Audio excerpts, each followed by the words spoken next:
continue to grow and get better. And you touch me, you inspire me, you encourage me. And I know you're going to do that for these folks today and our listeners online. And we're just so excited for that. So without further ado, I'm going to bring up Goad.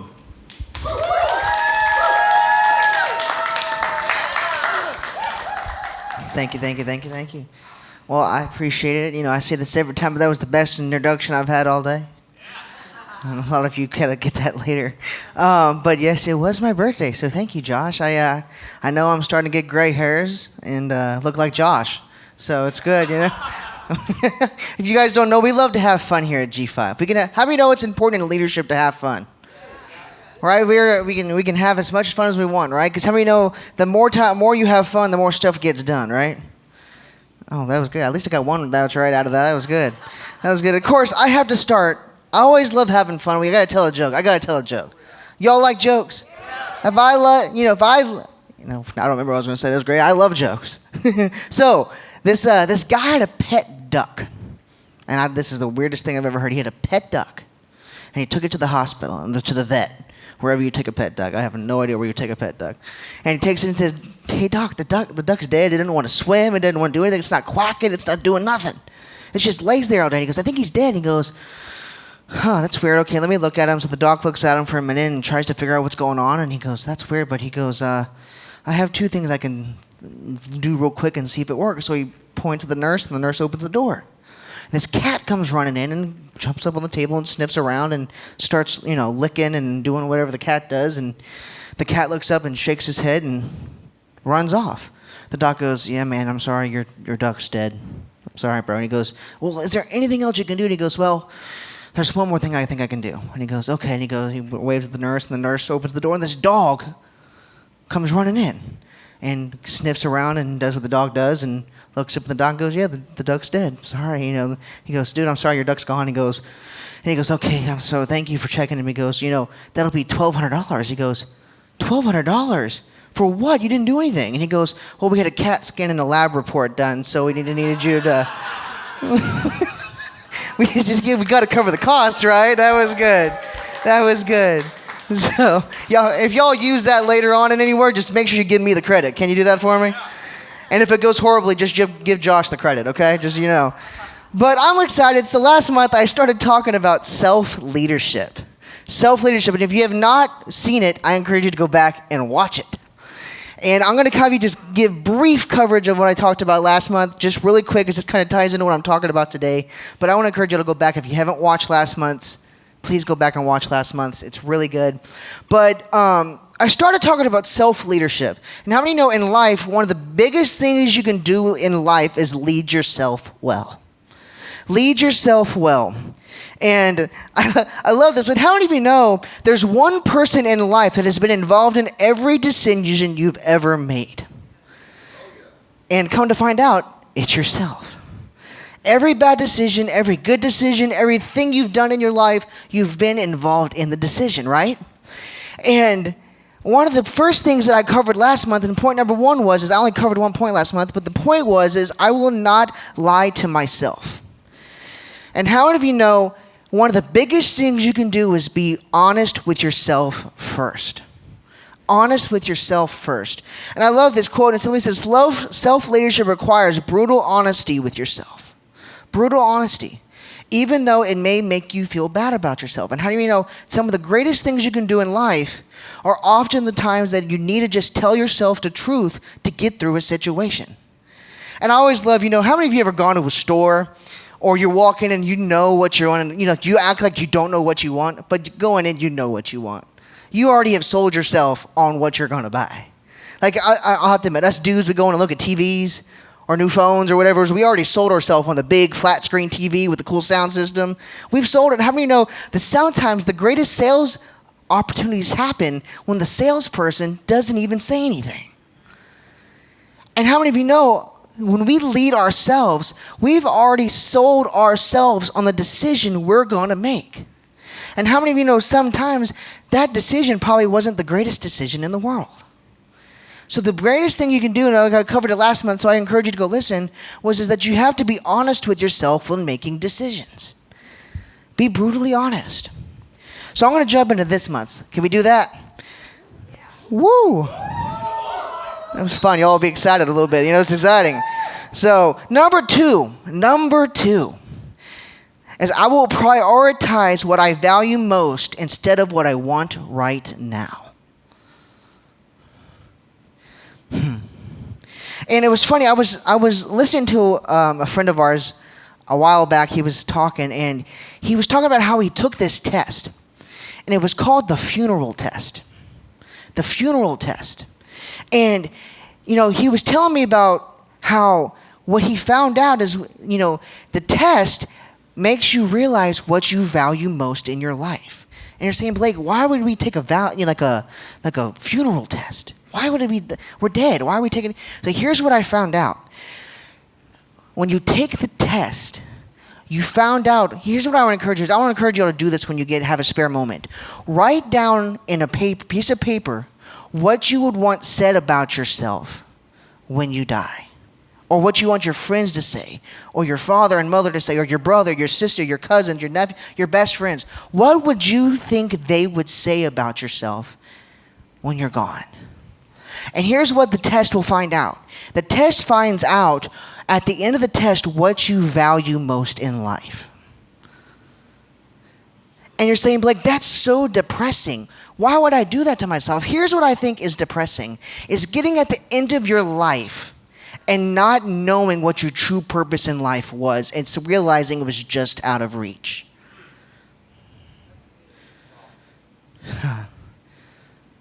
So, how many of you know whatever that word is? You know what I'm trying to say. Words are difficult if you can do. I kind of speak on the side here. It's kind of fun. No, as my dad says, I speak for a living. But prioritizing what in your life is most valuable to you. Is it family? Is it having fun? Is it work? Is it life? Is it money? Is it what is it that's most valuable to you? And what do you think people would say about you from their point of view?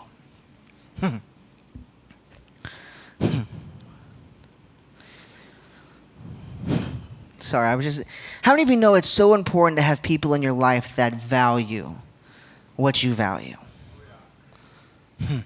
Value what you value.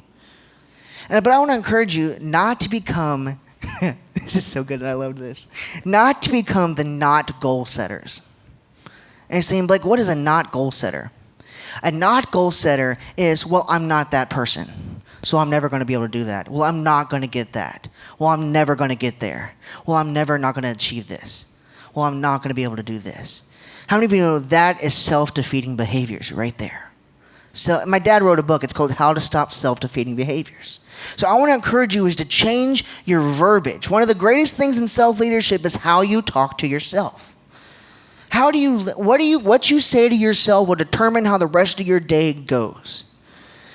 And one of the biggest things, and people laugh at me all the time for this, and Heath laughs at me all the time. You can just, you'll hear him giggle here in a second when I say what I'm going to say. But every morning I wake up and I look in the mirror and go, I'm the most beautiful human in the world. Guess there was a no giggle. Okay, cool. No, but how many of you know what you say to yourself when you get up in the morning determines the rest of your view of your day? People always say, how are you doing? I said, if I was any better, I'd be myself. Oh, wait, I am. Never mind. What you say about yourself determines the rest of your life and the rest of your day. Number 3. I love this one. And if you guys hear anything else I say today, please write this down. I will not attempt to lead myself on my own. I will not attempt to lead myself on my own. One of the greatest things that I've learned in my life is having a mentor in your life that will help you get you in the right direction of where you're going. I was so thankful when I was little as my parents taught my sister and I not what to think, but they taught us how to think. And they talked to us like we were adults. And you're thinking, well, did they make you make adult decisions? Well, no, obviously at 5 we're not making adult decisions, but they're helping us walk through, hey, if you do this decision, are you able to live with the consequences that happen after you do it? Now, how many of you know that's having a mentor? It's having somebody in your life go, hey, bro, if you do this, here's the results that are going to come after it. It's your decision. But are you okay to deal with the aftermath of what comes from that perspective of decision? And I had one of those moments today. I called my dad and said, hey, can you check my thinking on this? If I do this, is it going to mess something up that I'm not seeing? And I always want to clarify. Because how many of you know clarification is one of the greatest leadership things you can have in your entire life is clarification. You know, we say this all the time, but how many know the 5 closest people in your life will determine your future and where you're at right now? And here's something, you know, we say that saying all the time, and I was thinking about it the other day, and it hit me. I was driving home late at night from church, and it hit me. And I was thinking about it. It says the 5 closest people you have now will determine your life. But the people you had when you were younger, the 5 closest people you had when you were younger, even if you don't spend time with them anymore, those people still have an impact on your decisions today. And I was like, huh. Have you ever had one of those moments where a light bulb goes off and you're like, bing? You're like, oh, wow, that makes sense. It hit me out of nowhere. I was like, wow. Because how many of you know, even though you're not friends with them, you can still learn from the decisions and the things you did with them in your past. I always say this, but I don't want to focus on my past, but I want to remember where I came from. Because if it wasn't for where I came from, I would never know where I'm going or know where I want to be. And how many of you know we do life in community? We do life in community. One of the greatest things we've done at G5 is made a family here. To where I have so many people that don't live in Orlando, but you cannot see them for 2 or 3 years and they come back and it's like we never lost time. That's family. That's community. So the 5 closest people you have in your life will determine what you do in your life. Surrounding myself with people. How many know in my life I found out that I want to surround me and the people around me with people that have shared values and shared like-minded thinking. Now, I have so many people in my life that I disagree with on points of view and perspectives and things that I don't agree with. But how many of you know that you can learn from those people, so when you be with those people, you know how to interact with the people that you disagree with? That's huge. That's huge. I love golf. I love golf. And I believe golf is one of the greatest games to teach yourself patience and honor and humility I have ever seen in my entire life. If you have never played golf, I encourage you to go play golf. Because you can get up on one hole and hit the best golf shot you ever hit. And the next hole, you play the worst hole you've ever seen in your entire life. You're like, what in the world just happened? Mr. Harold can tell you, we go golfing all the time, and there's moments where him and I look at each other like, what was that? It's so much fun. But how many of you know one of the greatest things in self-leadership is being able to laugh at your mistakes and laugh at yourself? Right? I love this. There's this guy. He's kind of a big deal. His name's Arnold Palmer. Don't know if you ever heard of him. And I say this quote all the time, but this quote is so important. And it simply says, the most rewarding things you do in life are often the ones that look like they cannot be done. So I want to encourage you in self-leadership. It may not look like it be accomplished, but I want to encourage you that the people you have around you, the things you say to yourself. How many of you know one of the greatest things my mom she calls it the kick friend? How many of you have somebody in your life you can just call and you can go, hey, dude, here's what I'm dealing with. And they go, hey, bro, kick. Here, they tell you the truth that you need to hear, but you're not willing to tell yourself. I am grateful for those people in my life. Grateful for those people in your life. So I'm going to be coming to a close here in a second. I'm condensing this a lot, and I love it. I love it. But how many of you know, I just want to encourage you. So in closing, I just want to encourage y'all to go back and review these points. Review the points in self-leadership. And one of the greatest things I want to encourage you to do is, if you don't understand, you're like, I have questions, please reach out and ask questions. One of the greatest things my dad ever taught me is leaders ask questions. Just ask my mom. I used to ask so many questions when I was little. She's in the back, she can tell you. I remember when I was little, and she went to my dad one day, and she goes, "Damn it, he won't stop asking me questions. He asks 62,000 questions every 2 seconds." And my dad's like, "Honey, because he's a leader. Leaders ask questions." My mom used to laugh. She goes, "My favorite question," because I love food. Y'all love food? I love food. If you can't tell, I love food, just saying. Did I say I love food? Uh-huh. But I used to ask my mom all the time, "Was that lunch or dinner we just had?"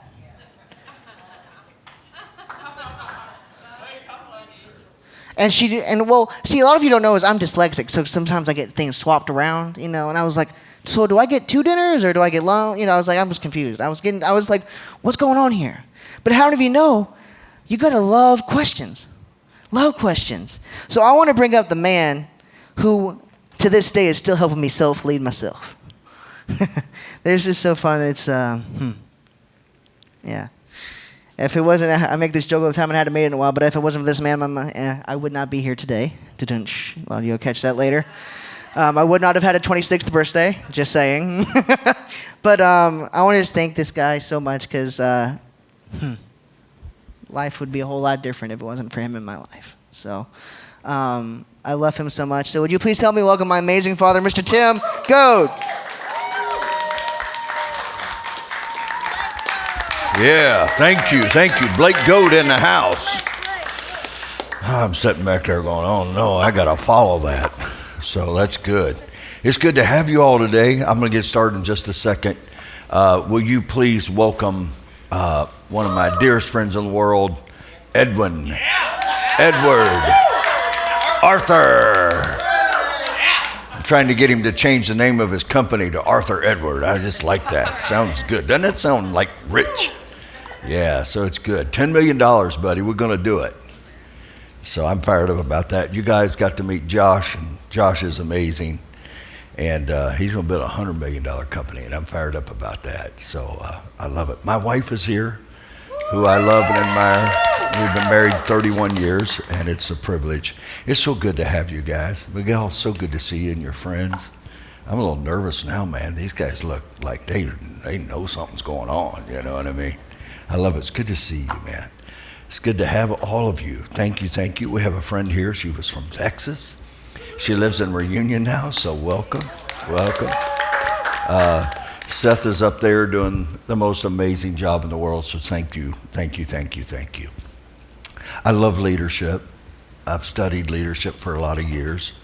I get to hang out with really great leaders, and I get to be around really bad leaders. Have you ever been around a bad leader? Yeah. If you don't know there's a bad leader, it's probably because you don't understand leadership, right? And so I love it. We have a lot of lessons that you can go look at. Let's get started. I'm ready. Hike. Welcome today. My name is PT Tim. It's so good to have you. I'm fired up that you're here. I want to talk today about 10 ways to build mental toughness. How many of you have ever had a problem? Can I just see your hand? If you're not raising your hand, you are the problem. I just want to let you know that right now. How many of you have ever had a crisis? You've had something that you've had to deal with. How many of you have ever had a financial problem in your life? You're like, "Oh my God, I wasn't expecting this." How many of you have ever had a relational problem? I mean, you're just like, "I just don't understand." It was my first week of being married. I was like, "Oh my gosh, what is all this stuff on the counter?" Men are real funny. We are lucky if we have shaving cream and, a bottle of cologne and a razor blade. She brought in this stack of stuff, and I was like, "What are we doing with this?" It's pretty amazing. But what a beautiful, beautiful moment in my life. So here's what I want to do. I just want to give you these 10 things how to build mental toughness. Olympic athletes are trained at about the same level of endurance. They all physically.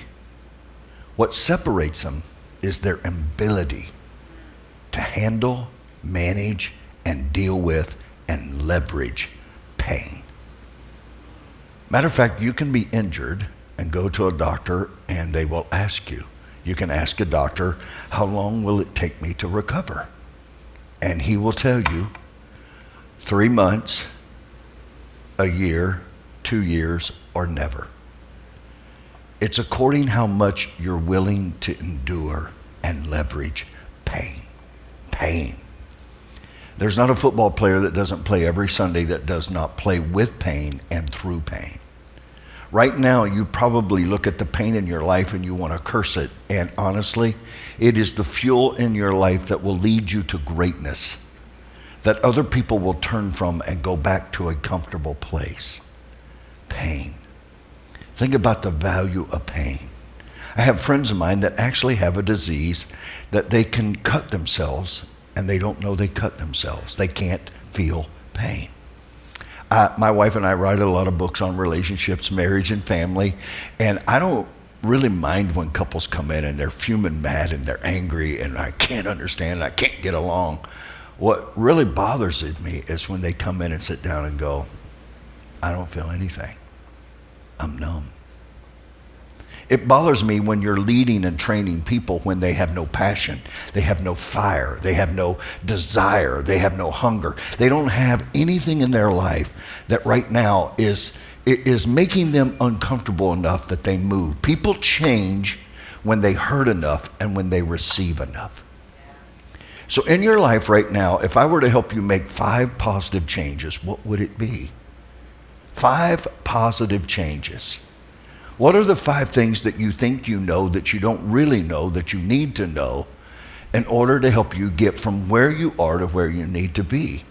I sat down with a guy the other day and he was really excited. He goes, man, I'm so fired up. I did $100 million last month. And I said, well, congratulations, but you're not a very good steward. And he goes, what are you talking about? I said, well, you have the ability to do 500 million. But you have these 3 things standing in your way. Now you may want to know what those 3 things are, and it doesn't really matter because it's not you. All of us have those 3 things. We just don't know what they are. The difference between where I am and where I want to be is wisdom. And wisdom is more than knowledge. It's more than information. We live in a day and age right now where more information is available ever before, and we still can't make a decision. Wow. Wisdom gives you the ability to take the information and make the right decision. People spend their whole lives living in the area of disagreement when there's no power in disagreement. There's only power in unity. Let's find the 5% we agree on and give it 110%. I don't know anybody that agrees with everybody. I don't even agree with myself most of the time. Do you know what I'm talking about? Yeah. So I hope that I get a chance to get closer to you, not in criticism, but actually in coaching, get to a whole nother level. It's being able to see what I see right now and see it completely different. So, what are 10 things I can do? Number 1, you're not going to like this one, but I find it to be true. Are you ready? We need to get as physically tough as we possibly can. The more you physically prepare yourself, the longer you can stay in the game, stay in the match, stay in the competition, and perform. It's what we practice without the fear of making a mistake that causes us to grow. Okay, let that settle a second, okay? It's what you practice without fear of making a mistake that causes you to grow, because all of a sudden you find out something about you that you didn't presently know. See, there's greatness in you that you don't know of. I just got off the phone with somebody, they live in Colorado, and I said, I just want you to come. We do something here called Triple Header Weekend, and I just want you to come and spend Friday, Saturday, and Sunday with us, and then we'll send you home. Normally during that time, I take 2-hour breaks with them, and or really intense sessions, and then I send them off, because you can only take so much input, because your mind can't physically, mentally, and emotionally deal with it. So right now, how do we do this? Now, I want to tell you this. We have a responsibility. We have a responsibility. Let me slow down here. To have teammates in our lives that participate in helping us get mentally tougher. Mentally tougher. The school teachers that helped me the most in my life were teachers that raised the bar on me and loved me. And they told me, you got what it takes. The people that let me slide and let me get away and let me have it my way, I appreciated them and I loved being around them. I loved eating ice cream with them. But can I tell you, they never changed the decimal point in my paycheck. It was people that would come to me and go, no, no, no, no. I'm not going to let you do this. I was watching a movie the other night, and it was about the Navy SEALs, and I have a lot of friends that are Navy SEALs, and they take them out, and they physically bring them to a breaking point, and all they say is all you have to do is just come and ring this bell, and you can get away from the pain any moment you want in your life. Be careful when the friends that are closest to you will encourage you too much to ring the bell. Instead of encourage you, stay in the fight. Stay in the fight. There's a book called The Power of the Other that I would encourage you to read. And it's an incredible book, but it's a book about how when you have somebody in your life that believes in you and sees in you and encourage you at the moment that you're ready to give up, they go, no. Like, what's your name? You mind me asking?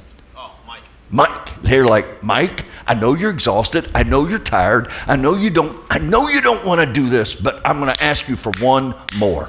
Just give me one more. I had a coach in school, wrestling coach, made me throw up because he asked me for one more when I didn't think I had anything less.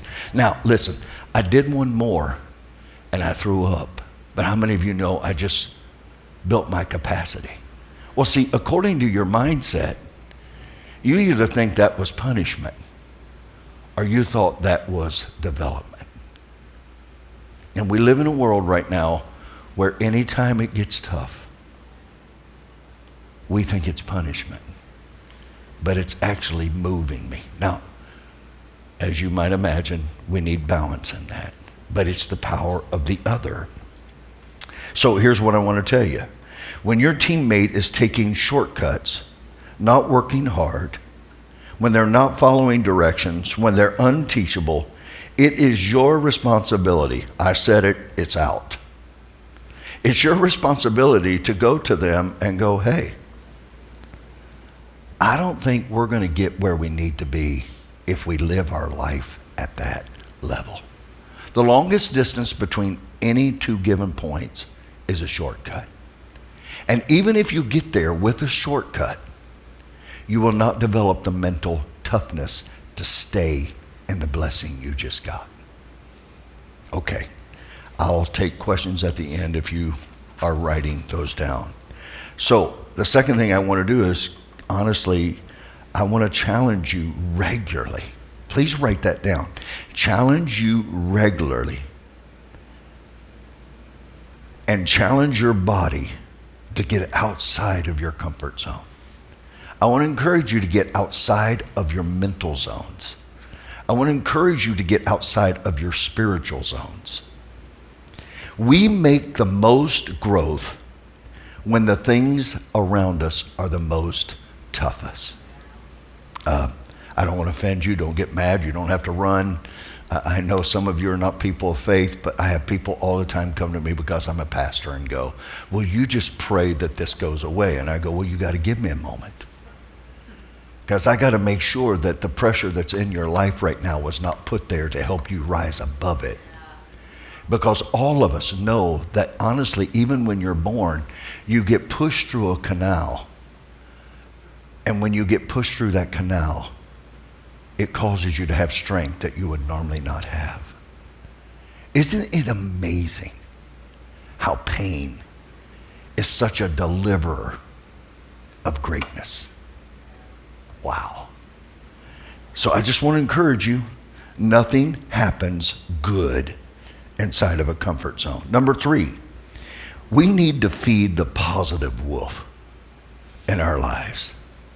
You got this negative wolf, and you got a positive wolf. And how many of you know whichever one of those you feed is going the one that's going to get stronger in your life? I read about a guy one day. They asked him, he had dog fights. I'm not saying I agree with that, but they asked him one day, how do you know who's going to win? He said, the one I feed. So let me ask you a question. My name's PT. What are you doing to feed yourself?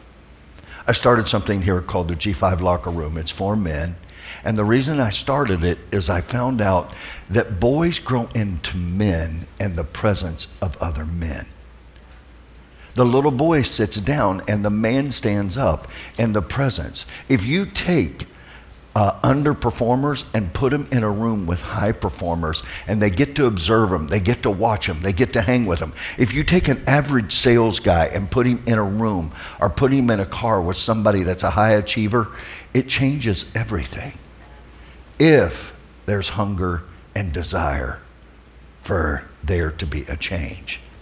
So I just want to encourage you, the more often you do something that's tough, the stronger you become. We are running a 5K this September here, September 17th. I hope you'll come. I hope you'll go sign up, okay? And I want everybody listening to me right now, come on down here because we're going to eat afterwards. And so we're going to run and then we're going to eat. The only reason we run is because we want to eat. I'm just telling you that right now. But my wife and I have been training every day religiously. And I'm amazed because I used to run 5 miles a day and then I quit. How many of you know if you don't continue, you lose what you gained? Wow. So we've been starting, and it started out, you can now run, now you can walk. And what they do is they sneak up on you because that one time you run a minute and then you walk 5 minutes. And then all of a sudden you start running 2 minutes, and then all of a sudden you run 3 minutes, walk a minute, run 6 minutes, and you're like, what in the name of God are you doing to me? And I'll tell you what they're doing to you. Everything gets stronger when you apply pressure. I'm so grateful that my father loved me enough that he didn't just sit around and feed me bonbons, but he said to me, son, get up. Get up. Make a decision. It's not always going to be perfect. Which one are you going to feed? The more we train, please write that statement down. The more we train ourselves to think and see things positively, the more things we will see positive. Isn't that amazing? You ever get around a negative person? You ever get around a moody person? That's a lot of fun, isn't it? Like, how many of you ever get out of bed and go, okay, which one am I going to deal with today? And here's the greatest thing. You're going to get really mad at me, and it's okay right now. But the truth of it is you get to decide what you're going to think.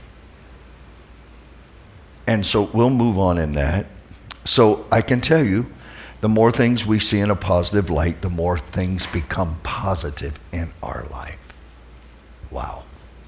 Our flight or fight response is a part of our genetic makeup. Every one of us are made up with either fight or flight. You run. The problem with running is you never build anything. And so you never are able to get to the strength. I love to walk into a company and say, who is your strongest person? Who is the person that when everybody else is crumbling is going, it's going to be all right? Who is the person when everything is falling apart going, we're going to make it? Now, if you guys are like me, I used to have 500 employees, and it was like set the project, set the dream, and then some people would rush to help it get it done, and everybody else we had to go drag. And by the way, if you keep dragging them, you're not helping them. So right here, this fight or flight response is really, really critical. But listen to this. When we sense danger, our internal alert system is activated. However, that internal alarm system is there for a real threat, like a lion. You got to make sure that you don't let your fight or flight thing happen just because you don't want to deal with a situation. It's called management by the art of avoidance. Now, it's just as bad on both sides if I'm avoiding or if I'm over confronting, right? This last week, I probably helped more men in their relationship with their wives Just help them say the same thing in a way that someone can receive it. I was flying with the president of Level Airlines one day, and he said, it cost me $25,000 to find out this one thing. He had my attention.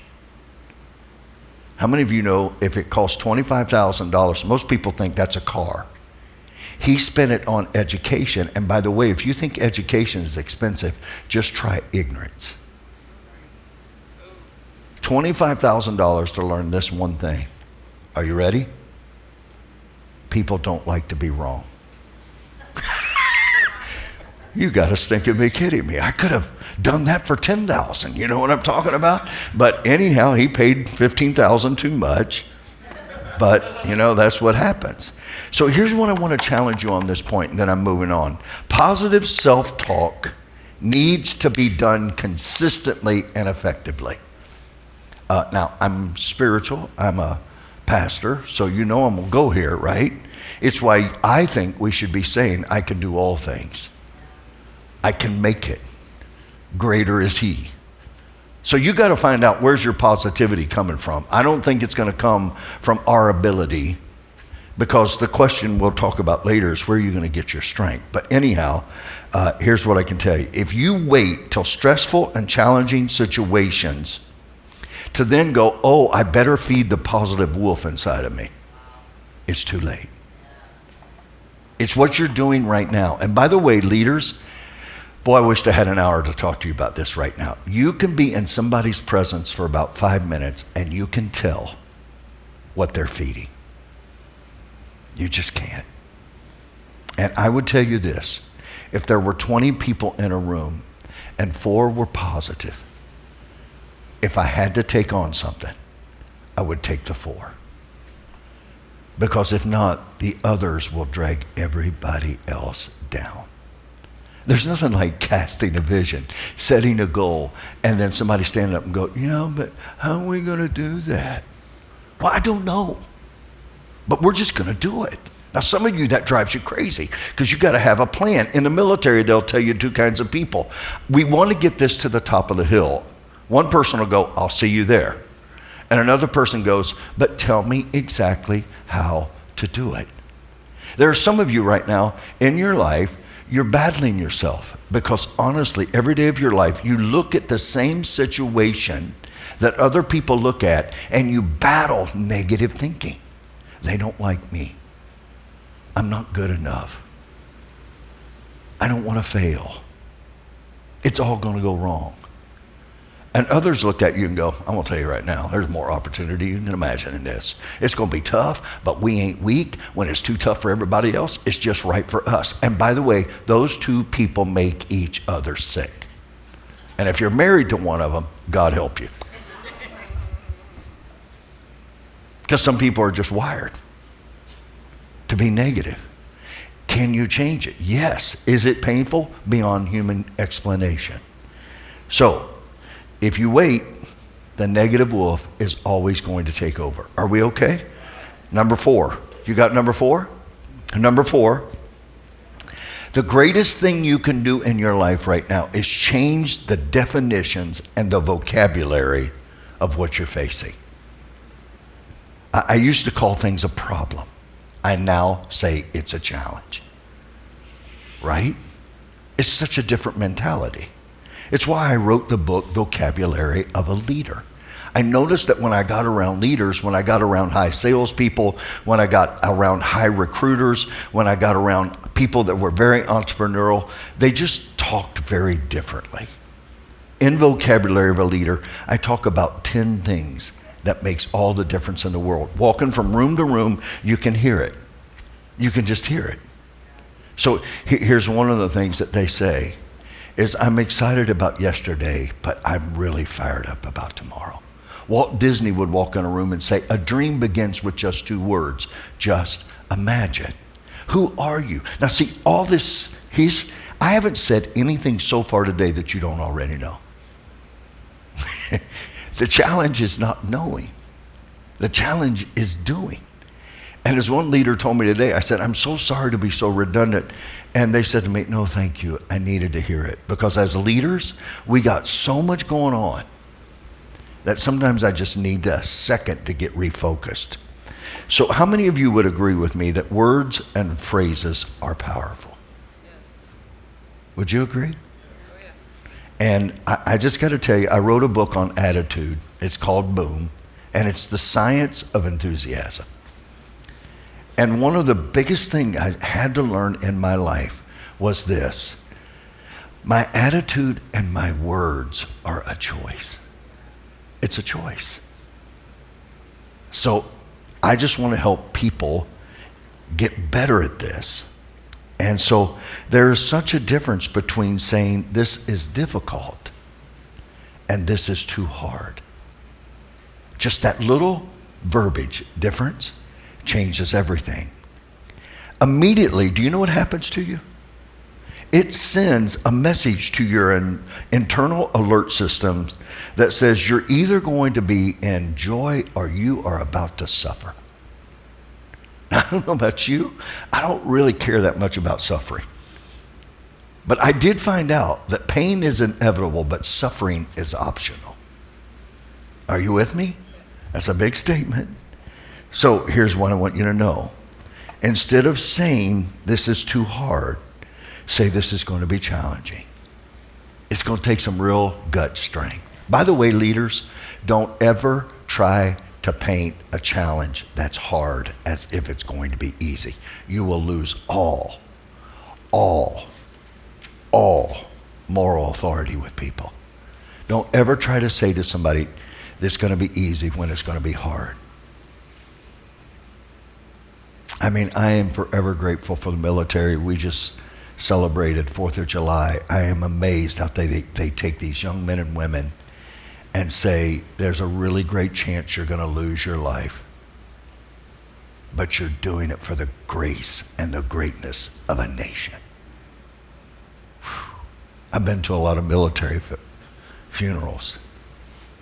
My friend is a general in the Air Force. Another friend is a general in the Army and in the Marine. All of these guys, and when I stand there and they hand to the American flag to the person that was left and say, this is a thank you from your nation.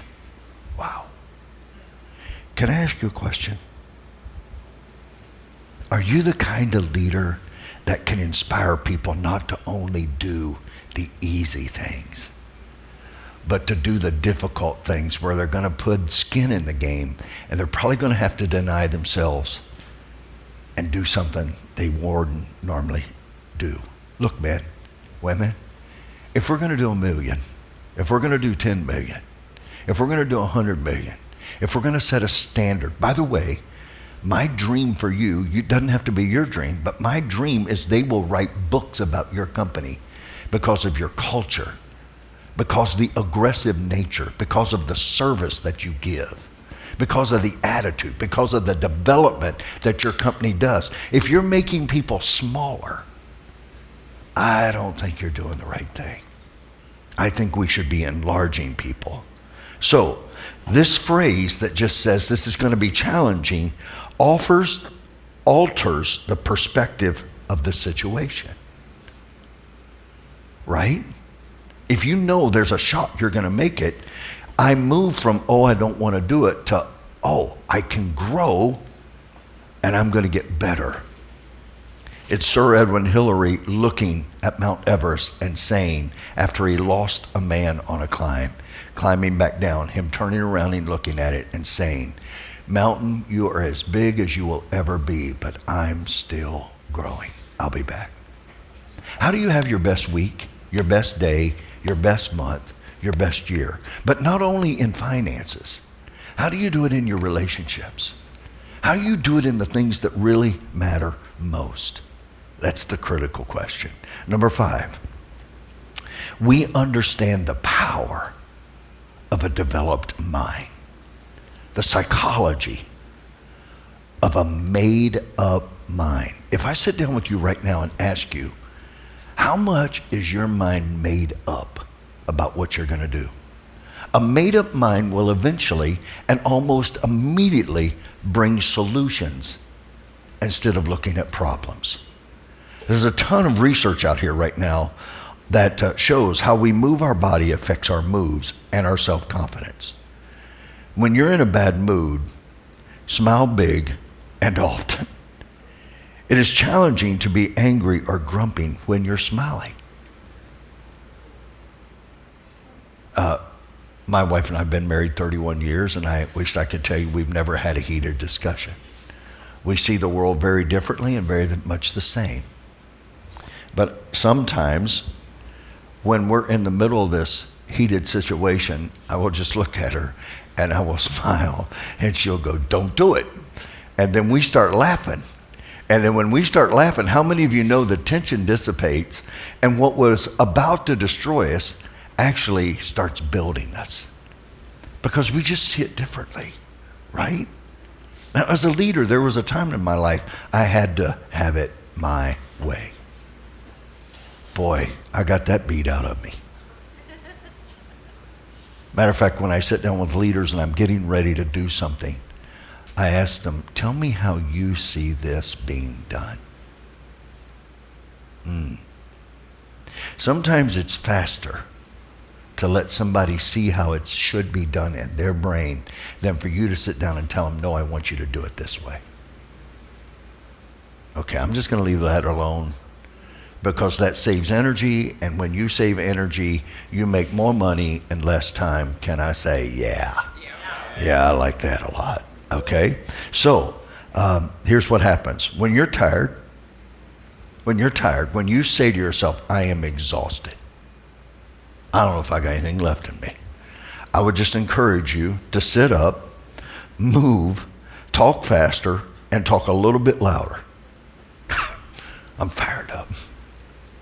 Matter of fact, if I haven't had sleep, like I need sleep every now and then. Do you know what I'm talking about? If I haven't had sleep, I just tell Gay, set the alarm and don't tell me what time it is and don't tell me what time I'm getting up. Because how many of you know I start digesting all that and the next thing you know I'm going, oh man, it's late and I'm not going to get any sleep. And you know what? It don't matter. It don't matter. Delta's not waiting on me.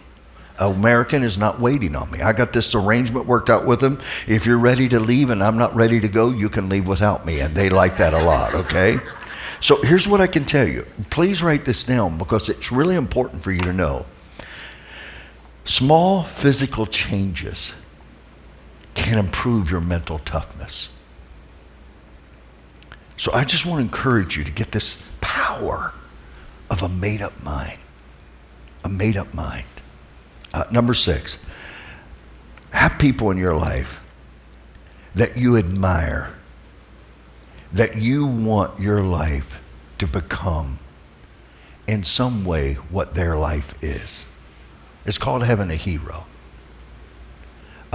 Study people who are successful in your field and find out what makes them successful.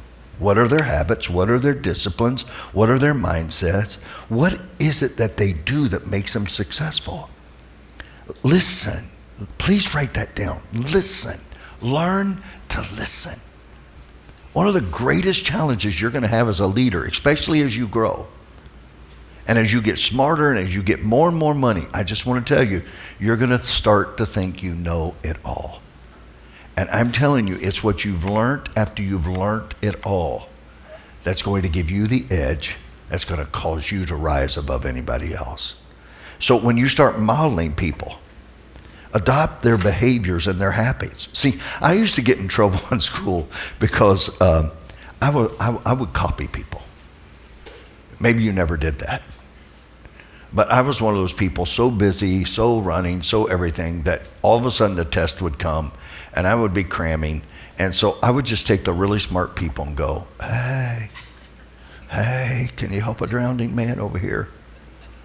I learned very early in my life, I don't know why, that I didn't need to know everything if I had people around me that were way smarter than me. Get those people and then apply it. There's nothing wrong with being a copycat if you copy the right cat. Okay? Number 7, be grateful. A thankful spirit is so powerful. A thankful person, a person full of gratitude, they just have a mental shift. They just have a love for life. We have somebody here that taught our children. Her name is Ruth Farmer, and she's just an amazing lady. And I've watched her in her life because when you get around her, she's so positive. You're just so positive. It's so great. And I know there are days in her life that her whole world is about to crash. And she just goes, I'm great. I'm great. We have a lady that serves here. Her name is Honey, and she just shows up. The only woman in the world I get to call Honey besides my wife. Her name is Honey. And I just love it because she just is exciting. Every time I watch her show somebody around, I get re-inspired about what we do. Isn't that amazing? See, you think you're insignificant. You don't understand how important your gratitude in your body language changes everything. I'm grateful to have this job. I'm grateful to be on this team. I'm grateful to have this challenge. I'm grateful to have this setback. I'm grateful that my future is better than my yesterday. See, gratitude is just so incredibly important. Do you know what it says to you? I am not a victim. I'm a victor. Do you have that kind of mindset?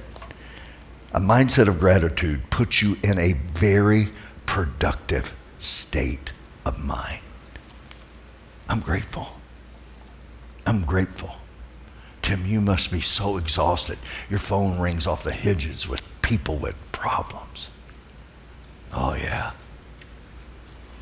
I heard that if you want to be successful, find a need and fill it. Hey, other people's challenges are my job security. I get to pour into their lives. You leaders, you get mad because people don't know.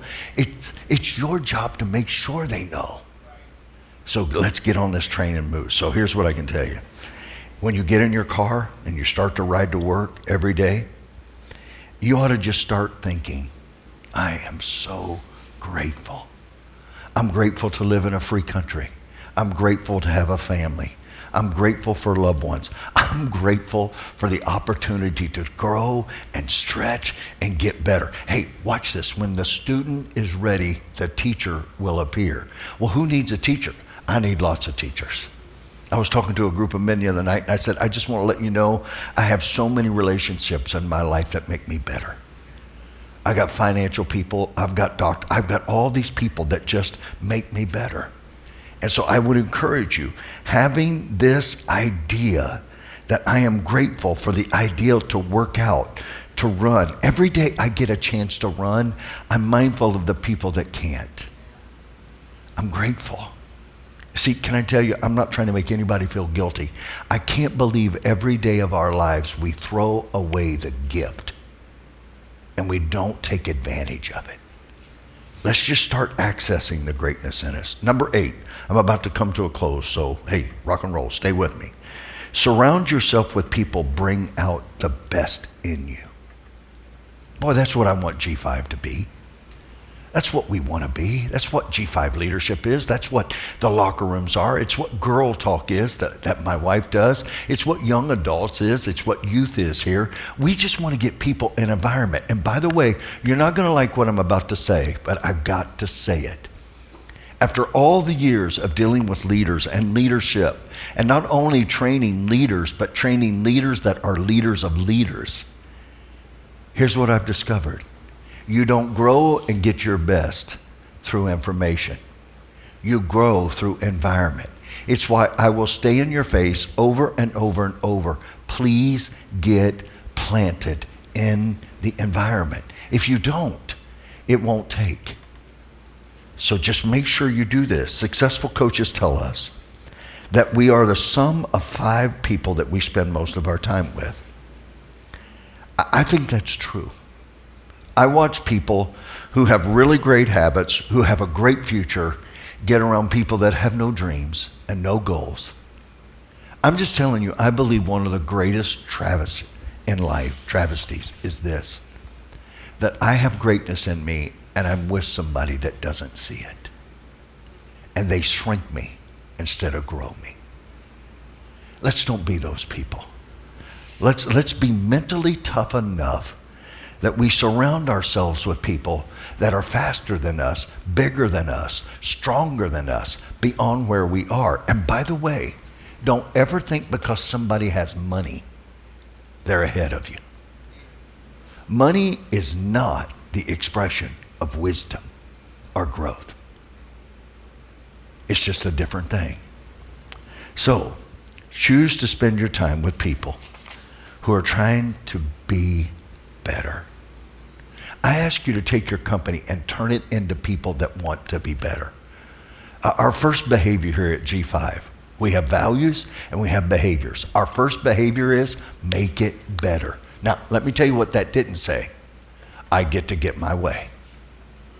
It says, no, here's an idea. I think we can make it better. What today could your company do? What could your sales team do if you just sit down and said, how can I make it better? And then, watch this, push ourselves, hold ourselves accountable, be enthusiastic with a mindset that says we're going to get better. Woo! I believe the greatest joy in life is personal growth. Personal growth. I'm just better.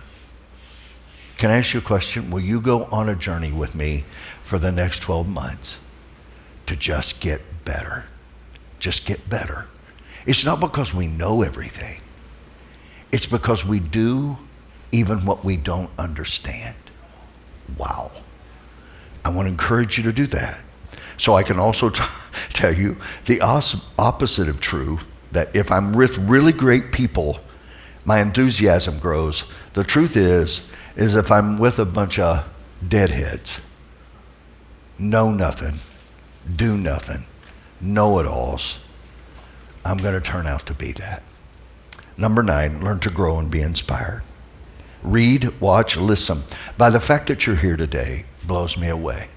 And I want to tell you, I want to tell you how proud I am for you being here. I love it. My buddy Miguel that I just got to meet just a few months ago, I watched his eyes dance and I went, dang, this kid, he don't make a difference. The reason I can call him a kid is not because he's a kid, because he's young. And today, he brings 3 warriors with him. Wow. Let me tell you the greatest days of my life is when I've sat in a growing environment, and not only did I grow, but the people that I care about most grow with me. I just want to encourage you, make it a habit to read, watch, listen, do something that can increase your mental toughness and improve your mindset. I'm not only grateful when I met my wife, she didn't like to read. By the way, when I was younger, I didn't like to read. By the way, I was raised very religious, so all we could read was the Bible. I couldn't pick up a Zig Ziglar book or an Ong Bendina book. And who would know later I would read their books, and who would know that for 25 years of my life, I spent every weekend with these guys, speaking around the world. Wow. Right now, we all are being prepared for something great. The question is, am I ready? Success happens when opportunity and preparedness meets. So I just want to encourage you, keep learning. Number 10, and we shut it down. When you take full responsibility, everything changes. When you take full responsibility for everything in your life will change for the better. Your life will change for the better. Taking full responsibility is holding yourself accountable and knowing that you have complete control. Big word right there. Complete control over your effort. I just don't want to go over this too fast. Over your effort. Most people are so worried about results when you need to be focused on your efforts. Your efforts. What are your efforts? What are you putting in? How do you consistently do that? Put into things in your attitude about it.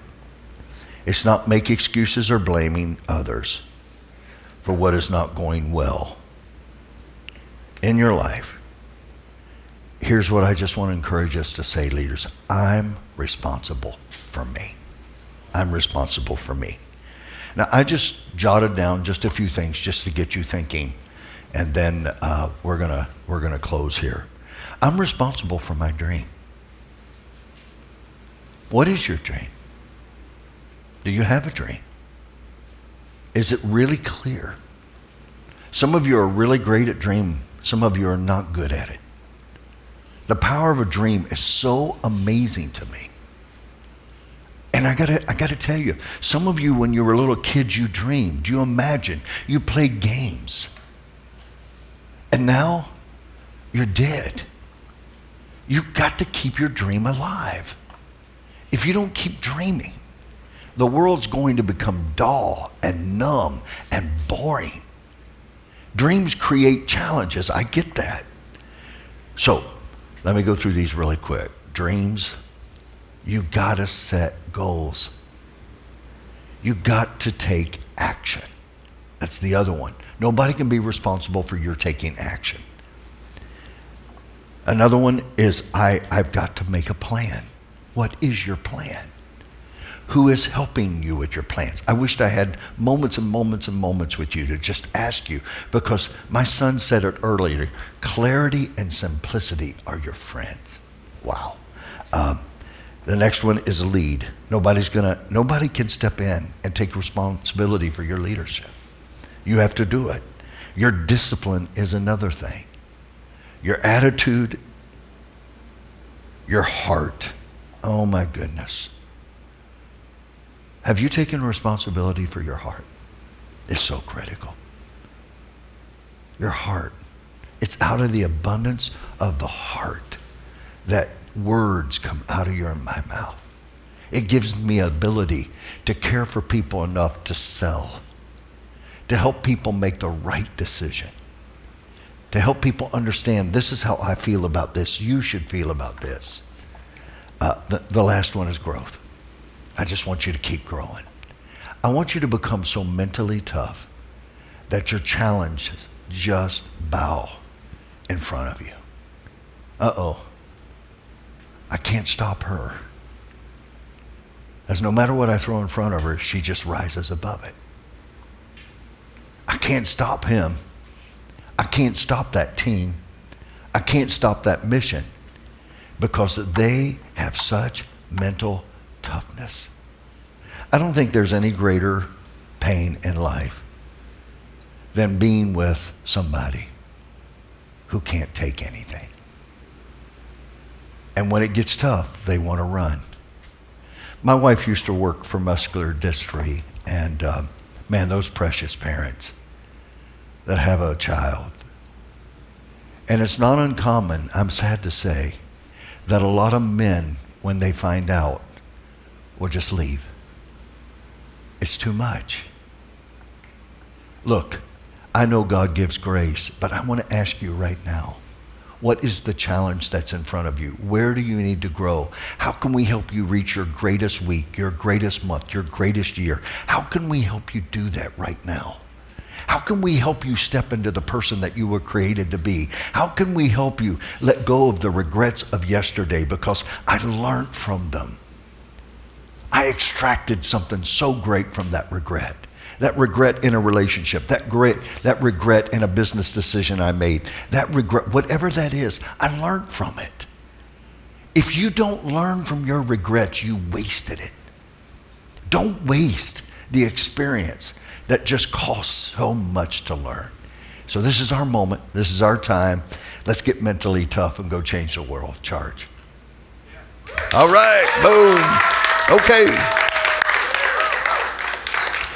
Let's take 10 minutes. Anybody got any questions? Questions about anything? We got it. Leadership, life, mental toughness, anything. Anybody got a question? If you don't, we're good. What's been your biggest challenge as a leader? Wow. So go ahead. Does it work? Yeah. Okay, go ahead. I said, what's been your biggest challenge as a leader? Me.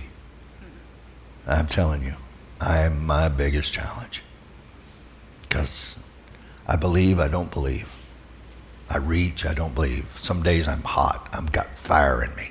I got passion. And other days I'm so discouraged I don't know what to do. Me, overcoming me, leading me, developing me, keeping myself from not getting arrogant. When you win big, it's so easy to walk around, and my friends were very arrogant. I'm ashamed to say it was just they were so arrogant. And for me to stay humble and hungry and smart in relationships. If I could tell you anything, get really, really smart with people.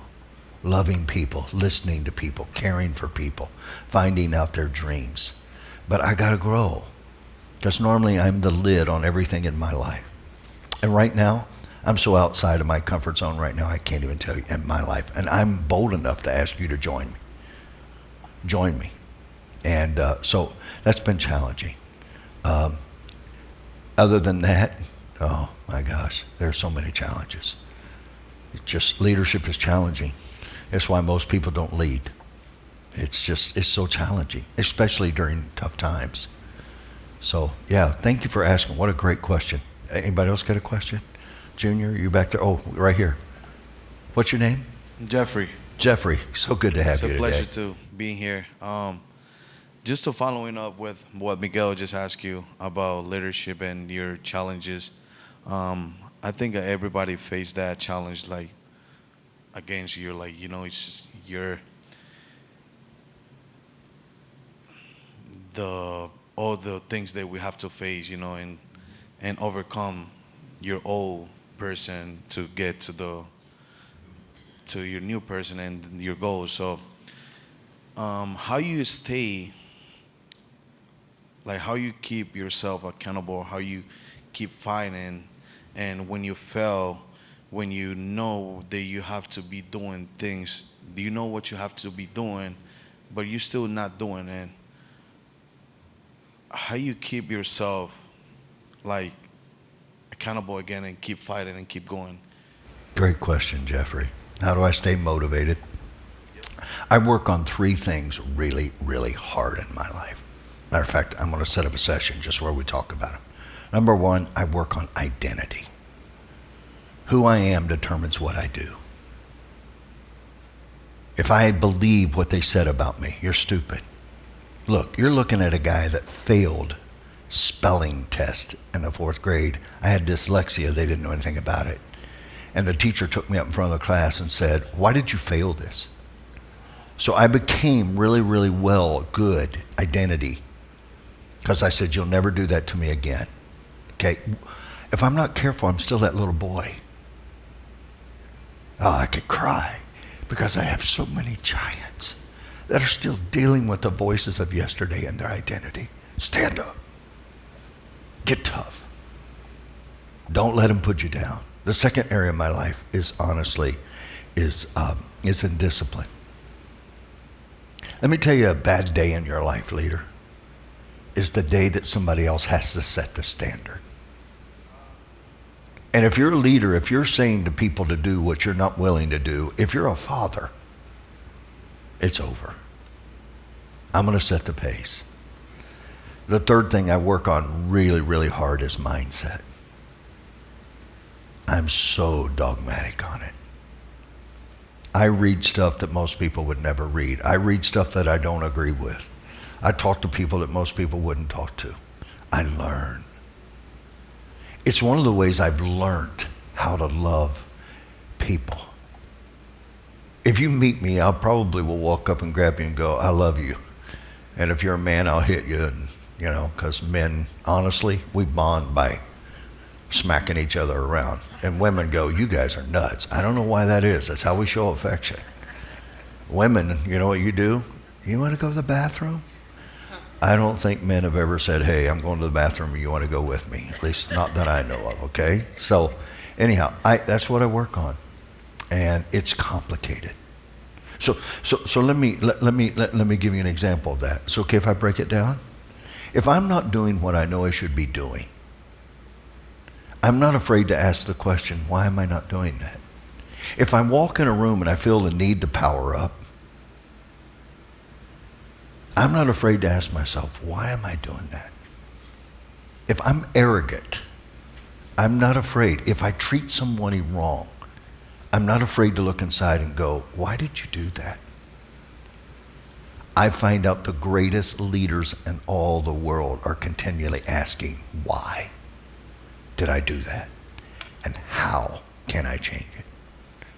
So it's great. There's nothing like a heart that's ready to learn. Humble, hungry, smart, honor. Heart. Most leaders don't take enough time to get a heart before they ask for a hand. Most people don't spend enough time asking and getting to know a heart before they ask for a hand.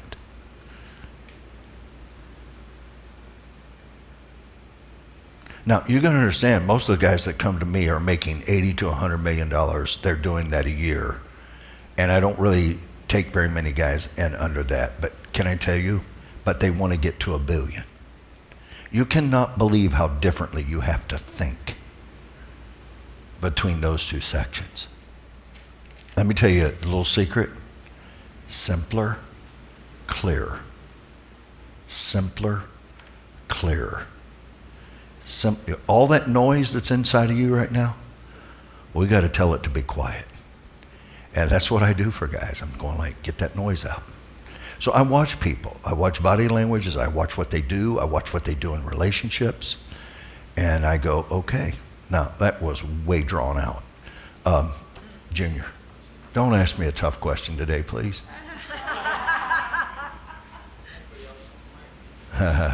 You know I'm messing with you, buddy. So, That's thank you. that's one of my dearest friends right there. I love you. Go Love ahead. you, Tim. Please reword this, however. So on the days that you feel down, you said to talk faster, louder, and move. So how do I do that without it coming across as fake or arrogant or off-putting? Because sometimes I'm trying and I know I'm down. So that's a great question. Can I answer that? I move it from my head to my heart. I move it from my head to my heart. My heart guards me, guides me. Love, compassion. I can't let you down. My wife will tell you I'm harder on me than anybody else on the planet. I don't tolerate very much junk out of me. Now, through the years, now you understand, I was raised in a home with 7 kids, so I understand this, okay? I understand. Like, my children are incredible. You heard my son up here. He's brilliant. By the way, you haven't even begun to see what's coming out of this kid. Our daughter, when you get around her, you'll see. 23 and 26, and I'm telling you right now, they're making decisions that I'm going to make a decision. No, I'm not telling you. You know why? Most of my friends that are mega wealthy that run companies, they tell their kids what to do and they don't give them the opportunity to fail. I ain't messing with that. So when it moves from my head to my heart, I go to my why. That's a great question. I would love it when people ask great questions. So I move it to my why. So guess what? When I don't want to do it, it means I don't love it. So I just look at my wife's face and go, I'm about to kill something. Because I don't mind letting me down. I just don't want to let her down. Head, I move it to my why. Now, this is me. I'm going, God, I want to represent you today. And I talk to him is it okay if I talk to you like this? I tell him very much, Lord, right now, I am not happy. I'm not proceeding at the level that I want to proceed. I'm not getting it done as fast as I want to get it done. This is not happening. And I'm fighting discouragement, but I'm going to speak life instead of death. Right there. I'm going to honor you. I'm going to honor my family. I'm going to honor my friends. Heart. So in this room, I got Harold over here. Now, y'all don't know this, but this is a major protector and encouragement to me. He's really successful. He's so humble, you would never know it. And he knows what he is and he knows what he isn't. But days I want to go, every Monday, I want to go, I'm done. I'm done. Let me just go sit on the beach and forget it. I love my wife. I love being with her. And so normally people that are winning the biggest face the greatest attacks. And so I reach inside of my soul and go, I can't let him down. He believes in me. Look, no one I know is immune from the attack. What we learn is how to take the attack and turn it into success. That's the difference. And so it takes a while to get mental toughness. Because if your whole life all you've ever done was escape, it's a whole lot easier to go to the escape than it is to stay in the war. But when you're fighting for country, when you're fighting for your why, I don't want to beat this up too much. It's just so important to understand that. Now, you ask a question that is so deep that I'm giving a very light. But now you also have to understand me. If you get to know me, my dad never bought me a clothes. He never gave me a dime. He said, son, if you want it, go work for it. So I had a landscaping business. I started a business, and when he was 18, I lost my mother in an automobile accident. And my father no longer could take care of my younger brother and sister. So at 18, he said, take care of them. I don't know to this day how I did that. But I did it. Now I'm going to just get really transparent with you for a second, okay? The greatest battle you will ever face as a leader is betrayal. Betrayal. And that is where people that you love the deepest and give the most to stab you the deepest. Yeah. And normally it's family. And when you pour yourself into people and they turn around and they smile when they do it, I either have to have the discipline and the mental toughness to forgive, or I surrender to what wants to destroy me. So as a leader, a lot of times you serve people that are not thankful. You serve people that they want you to give everything, they want to give nothing. They make promises that they never intend to keep. How do you deal with that? So, for you guys, do you all work together? Yeah. You do? Whoa. McGill, this is awesome. You have an opportunity right now. And by the way, your industry is so ready for it. I'm so fired up about that. Did you have another part of that question, and then I'll get out of here? Okay. Anybody else got a question about that? Yes, sir. I'm so sorry. Is everybody okay if you've got to leave? I understand. Go ahead. So this is another kind of, I guess, vague question. It's a loaded question, but I want to hear your perspective on it. So over the course of your development as a leader, mentally, emotionally, financially, spiritually, with the wisdom you've acquired over the years, knowing what you know now, what's something you would have liked to know when you first started developing yourself as a leader? What a great question. Just like everything. I mean, when I was so arrogant. I'd spot arrogance because I was cocky. My wife will tell you. On our first date, I looked at her and I go, I know you love me. That's just how I was.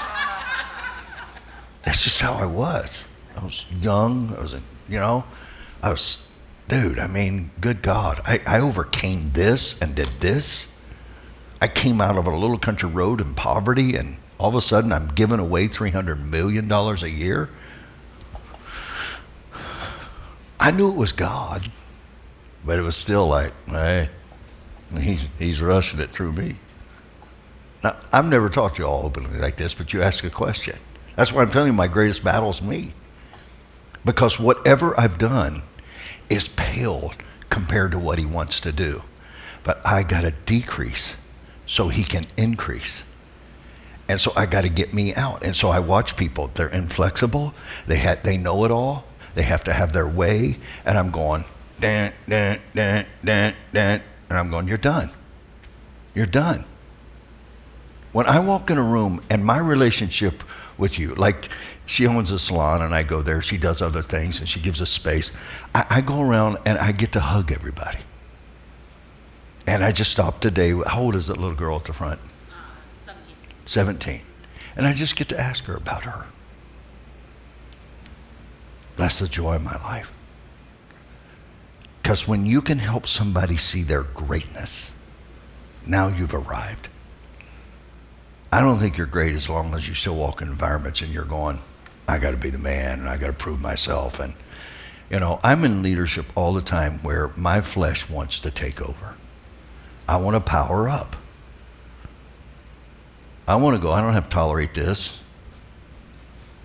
And the more power you get, the more careful you have to be because you can hurt people, like really hurt them, right? So you asked me, so I'll tell you. I think God's roaming the earth to say, who can I trust with power?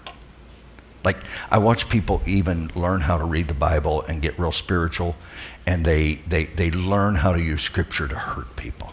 You ever been around somebody like that? Or, I want to fight with you. I'm like, that was me 40 years ago. I'm not doing that. Because I'm not going to win. I can't win. You're asking me to enter something we'll never win. And so one of the most powerful things, and unless somebody else has a question, the Bible says agree with your adversary.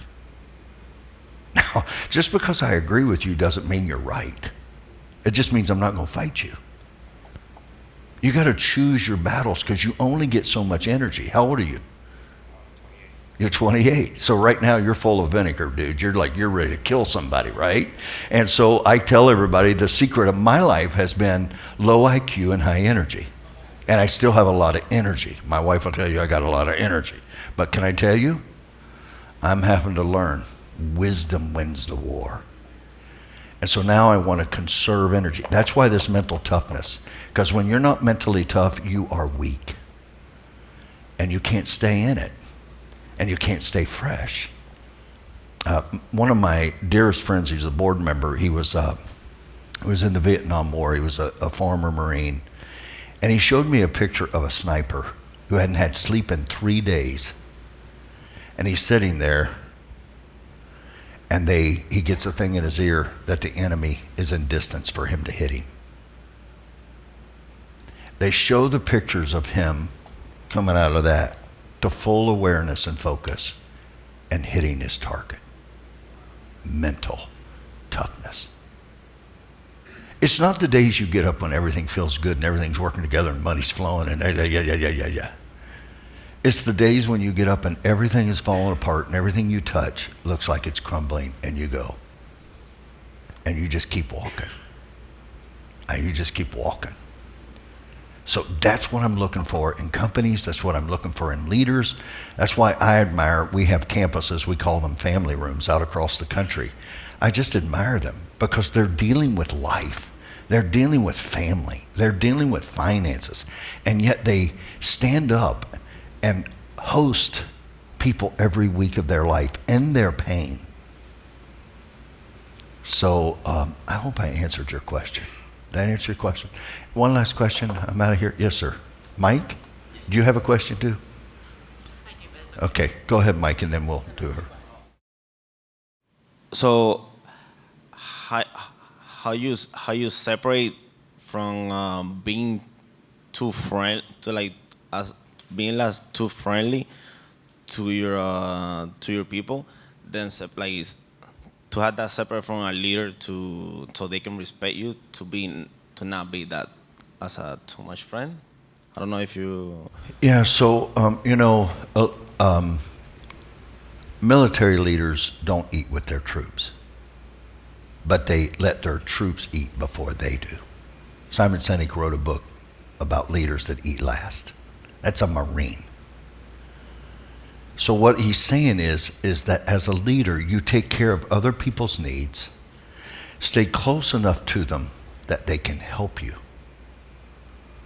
See, that's the challenge leaders get into, because once you get hurt a few times and get betrayed, I'm like, you can just stay over there. And if I think that leadership means that I can't be close enough or I have to have all the answers, I won't be a leader. I don't think you can impact anybody's life until you get close. It's why I tell people all the time, I would never let anybody come into my house. And now I let everybody come into my house. Well, maybe not everybody, but there's a lot of people that come into my house. And let me tell you why I did it. Because a guy like Mike will look at me and go, oh, I see you up there, and I see you in Coliseums, and I see you around all these people, but you're probably not the same person at home that you are in front of people. And so I open my heart and go, come. And so I have a dear, dear friend of mine, Brian Mitchell. He's an incredible friend of mine. Incredible. Rowdy as they come. Unconventional as they come. I'm pretty certain I don't know everything he does. Am I making this clear? You know him. I brought him in, right? But I'm telling you, man, he told me, he goes, dang. He said, I thought I'd get you your house and you'd be effing this, and all of a sudden I saw you just be the same. I have worked really, really, really hard. Honestly, my kids will tell you, at being the same. Because I can't stand inconsistency. I can't stand it. I can't stand when people answer the phone and they're very disrespectful until they know it's you. Oh, I'm sorry, I didn't know. I'm like, yeah, you did know. This is who you are. And you need to be this or you're never going to get there. Like I watch, it's the little things that matter. The honor and respect. Can I control my mouth? Can I control all these things in my life? It's so critical. So did that answer your question? Yeah, I would love to have, and I'm getting ready to do this, where I'm going to do a 2-day thing here where I talk about game changers. Because there are some people that just walk in a room and they're a game changer. And I want to sit with guys and just be able to, and gals, and go, hey, here's what we're doing. You have a question? I'm sorry. Yeah. Thank you. You know, when it comes to mental toughness, sorry. Yeah, I love it. When it comes to mental toughness and having a little bit of ADD, right? I believe that ADD helps you to have amnesia for the bad things that happen to you. But when distractions pop up, how do you stay in the now the best? You know, I have a lot of distractions with multiple business, multiple children, you know, a lot of things. And when craziness happens, what helps you to just stay in the now? So this may be easier for men than it is women. I don't know. Not that I'm being sexist. I don't know, because men think in boxes. So I think if you are going to grow as a leader, you have to learn. Like I'm a picture guy, okay? I picture shoe boxes. And I got that in a box and that in a box and that in a box. And I just go, right now I'm going to deal with this box. And then I'm going to go to this box. And normally before I put that box up, I will text or call somebody and go, right now I'm dealing with this. I promise you're on my heart, but I got to deal with this right now. Priorities is everything. Time management will never happen in your life if you don't have priorities. And so there are 3 things in priorities that you've got to know. We'll do a session on this. But number 1 is what is required of me. What do I have to do that nobody else can do? Prioritization. I got to do this. I got to take. I can't delegate this. I got to do this. Personal growth is one of those things. Discipline is another one. Growing myself, getting to the right place at the right time with the right people. I got to do that. But the world's so busy. Yeah, but they're wanting this, and they're wanting this, and they're wanting this, and they're wanting this. If I don't spend time in priority, I don't have enough left. Okay, this is so deep. You asked the dad blame question, so here we go, okay?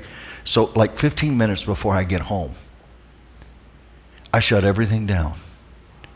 And all I can think about is, what do I want my wife and my daughter and my son to feel when I walk in the room? So when I walk in the house, the first thing I do is I start looking and going, how is my wife? What does she need? What do I need to be doing? I'm not thinking, I worked all day, I'm exhausted. I'm done. It's her turn now. No, I just walked in, and now it's my time to go, baby. Now, can I tell you, she's never, ever, ever, ever abused that. But nobody else can do that. And when I first got married, you ask how I'm different? I used to think it was her responsibility. I now understand it's my responsibility, the tone in our home. Okay? The second thing is, so what is required of me? I would encourage you to make a list of 5 to 10 things that says, this is what's required of me. The second thing is, where do I get my greatest return? My greatest return comes from about 3 or 5 things here in my life completely. And that's where I stay. I don't try to do everything. You know, Harold is a financial genius. He's just a financial genius. I'm not trying to, don't anybody go up and go, you coach me, don't do that, okay? But I'm just telling you. But I don't have time. So I got great men in my life, great counselors in my life that counsel me. And they've taken care of me. Where do I get my greatest return? That means, where do I need to touch it? So stay with me right now, because I have a lot of employees that would walk past people. And I'd say, what are you doing? And they go, I got work to do. And I'm going, you just walked past the work. You didn't say hi. You didn't say, how are you? You didn't say, how's your family? You just went. Now, I'm not talking about spending hours doing this and letting your work go, but understand the return when you acknowledge, notice, and value people. Just know that. The third thing is, where do I get my greatest reward? My greatest reward. Okay? Where do I get my greatest reward? So, Honey invites her friend that lives over here, and let me tell you a reward of mine. I hope I'm right. I feel like this is a divine appointment, and I hope that I get the privilege to walk with her. That's what I hope. I want to meet her husband, and I want. So I look at people and I go, what is in you? Like, what is in you? What is it that's in you that you don't even know it's in you, that right now you're being prepared and you hate the preparation? Because I want to tell you all, listen, and I'm quitting. Personal growth is so stinking boring. It's like, what's the use? It's why most companies go, we're not going to waste our time on these soft skills. They call them soft skills. But now they're starting to understand that all Fortune 100 companies don't even hire business accredited people anymore. They go out into another field and bring them in. Do you know why? They're trained already in a way to think that doesn't produce. We've got to get somebody, right now the world is changing so fast, I'm dealing with so many things, I got to get somebody that can think way outside the box. So I come with solutions because I don't know I'm not allowed to think that way. Are you with me? This is critical. So right now, if you look at your circumstances, you've already put in, you know what people tell me? Well, I'm not allowed to do that. Well, why are you not allowed to do that? Well, I'm just not allowed to do it. Well, if I give you permission, will you do it?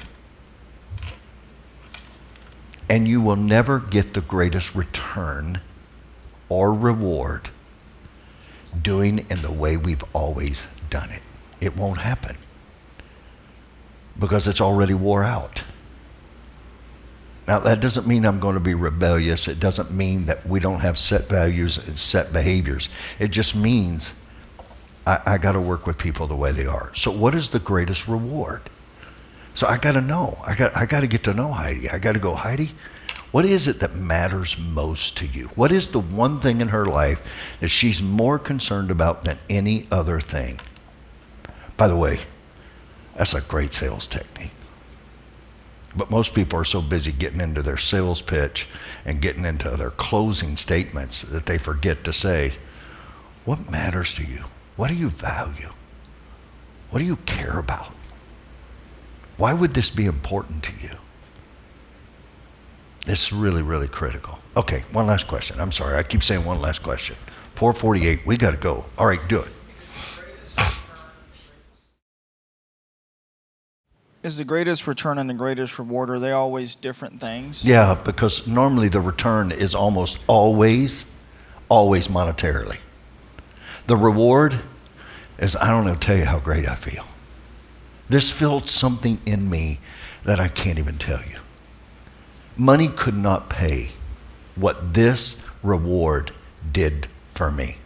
That's why right now companies are starting to realize that if I let you work from home, I will be more productive. If I give you time off with your family, what is the reward that you're looking for? And I'm going to help you get it. If you want your profit to go through the roof, find out what people ultimately want. We talk about this all the time, but most people don't know what they want. The reason they don't know what they want is because they don't know what's available. And then if they know what's available, they don't feel worthy of it. Like, I know so many salespeople that don't feel worthy of making $500,000 or $1 million a year. It's not a big deal. The big deal is, am I willing to serve people and outwork everybody around me? Can I get more done in less time? Can I I know we don't really believe in multitasking, but I'm telling you it's possible. I'm just telling you, if you don't think it's possible, watch a mother with a child on her hip, another one climbing her leg, and she's cooking dinner at the same time. Don't tell me it ain't possible. But, okay, don't do this. No, now I'll start getting really mean, and I don't want to be. Well, I can't do that. Well, why can't you do it? Well, I'm like, stretch. But if you don't have a stretching person in your life, you will stay where you are. All right. I love you. We're going to change this room around. I hope you guys were blessed. So good to have you today. Thank you.